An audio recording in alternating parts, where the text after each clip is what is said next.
भारत में आर्थिक परिवर्तन का दौर तेजी से आकार ले रहा है और इसे दिशा दे रहे हैं हमारे देश के युवा।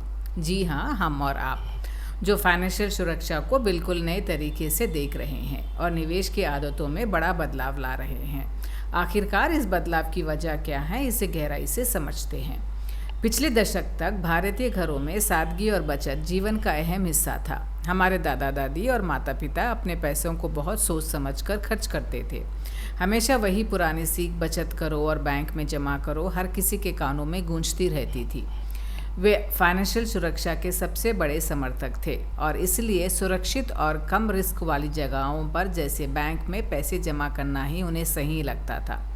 इन्हें सैंडविच जनरेशन कहा जाता है, एक ऐसी पीढ़ी जो एक साथ अपने माता पिता और बच्चों की जिम्मेदारियां निभाते हुए भविष्य के लिए बचत भी करते थे। ये लोग बहुत सावधानी से अपने पैसे बचाते थे और रिस्क भरे निवेशों से बचते थे ताकि किसी भी अनफोर्सिन सिचुएशन जैसे हेल्थ इमरजेंसी का सामना कर सके। 2019 के सिग्ना सर्वे के मुताबिक सैंडविच जनरेशन के 84% लोग अपनी आर्थिक स्थिति पर दबाव महसूस किया। कई लोगों को अपनी फाइनेंशियल स्थिति की चिंता थी, जबकि आधे से कम लोगों ने माना कि वे आर्थिक रूप से सुरक्षित है। फाइनेंशियल सलाहकारों ने हमेशा समझदारी से खर्च करने और स्वास्थ्य बीमा लेने की सलाह दी, लेकिन अब भारत बदल रहा है। आज के युवा एक बिल्कुल नई फाइनेंशियल दुनिया में कदम रख रहे हैं। पुरानी पीढ़ी ने खुद को आर्थिक रूप से सुरक्षित कर लिया है, जिससे आज के युवाओं को अपनी कमाई से बड़े रिस्क लेने का अवसर मिल रहा है। अब वो हर पैसा बचाओ वाली सोच में नहीं फंसे हुए हैं, बल्कि खुलकर निवेश करने का साहस कर रहे हैं। SIPs और कैपिटल मार्केट में निवेश करना अब बहुत आसान हो गया है। आज के युवा न केवल बचत कर रहे हैं, बल्कि रिस्क भरे निवेश जैसे स्टॉक्स और म्यूचुअल फंड्स में भी पैसा लगा रहे हैं।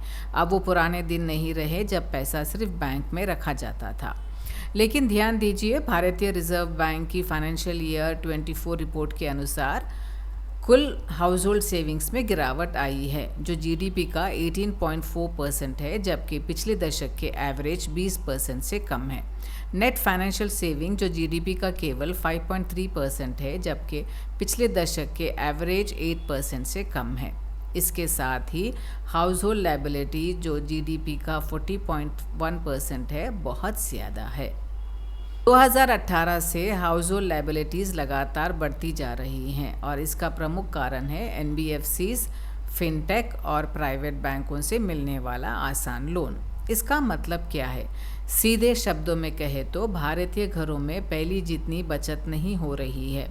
कुल फाइनेंशियल सेविंग्स यानी खर्च घटने के बाद जो बचता है, उसमें भी तेज गिरावट आई है और हाउस होल्ड लायबिलिटीज़ लगातार बढ़ते जा रहे हैं, जिसकी वजह है आसान लोन।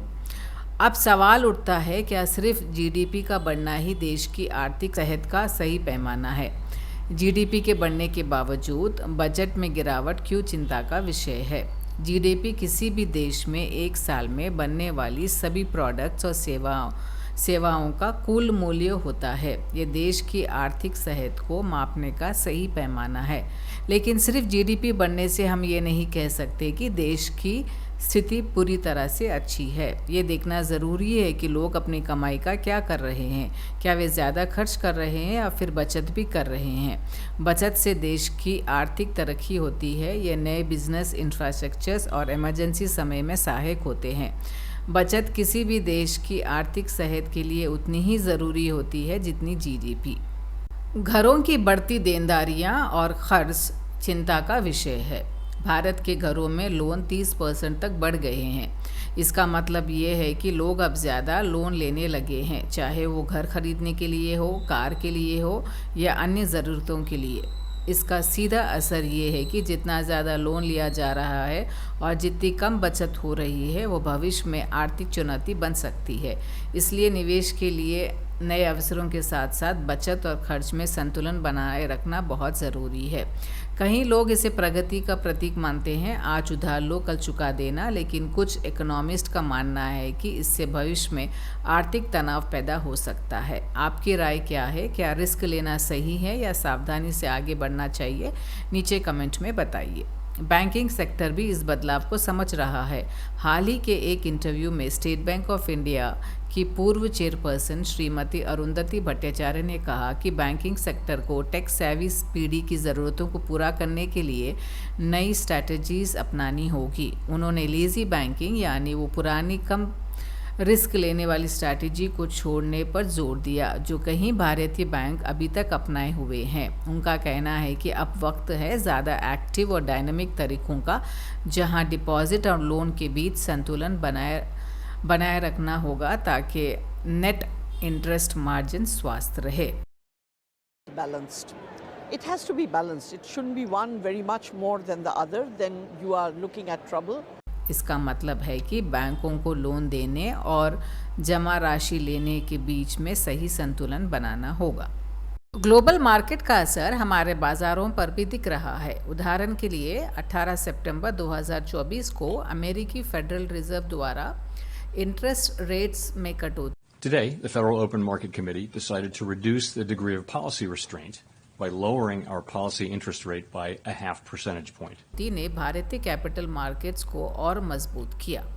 इसके परिणाम स्वरूप अधिक से अधिक रिटेल निवेशक एक्टिव रूप से जुड़ने लगे और लोगों की बचत अब सुरक्षित निवेशों से हटकर रिस्क भरे निवेशों में जैसे शेयर बाजार की ओर बढ़ रही है।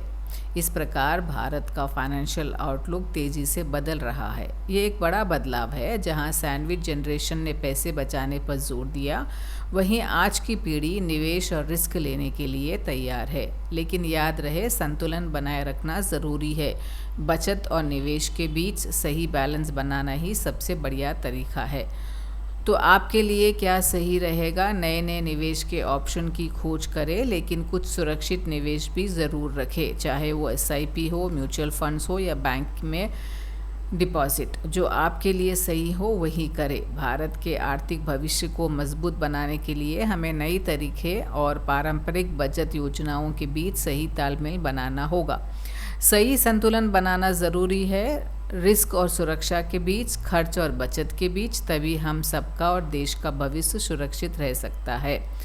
इस नए फाइनेंशियल माहौल में सफल वही होगा जो सोच समझकर फैसला करेगा। अगर आपको वीडियो पसंद आई है तो लाइक करें, सब्सक्राइब करें और शेयर करें।